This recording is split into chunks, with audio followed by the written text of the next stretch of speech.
അഞ്ചലിൽ വാടക വീടിന് നേരെ ആക്രമണം. അഞ്ചൽ ചൂരക്കുളം സ്വദേശി സുരേഷും കുടുംബവും താമസിക്കുന്ന വാടക വീടിന് നേരെയാണ് കല്ലേറ് തുടരുന്നത്.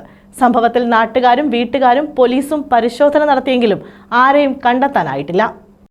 കല്ലേറ് സംഭവത്തിൽ നാട്ടുകാരും വീട്ടുകാരും പോലീസുമെല്ലാം പരിശോധന നടത്തിവരുന്നുണ്ടെങ്കിലും കല്ലെറിയുന്ന ബിരുദനെ കണ്ടെത്താനായിട്ടില്ല.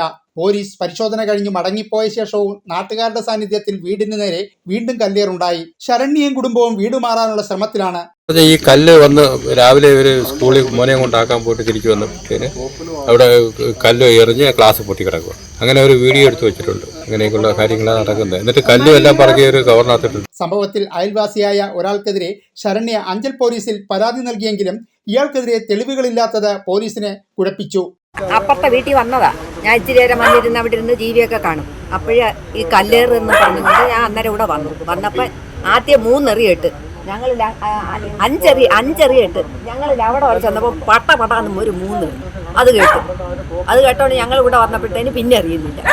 ഞങ്ങൾ പറഞ്ഞാൽ കൊച്ചുങ്ങളുടെ അടുത്ത് അങ്ങ് അകത്ത് കയറി നില്ല് കൊച്ചേന്ന് കഥ പടയ്ക്കുമ്പോൾ എറിയുക.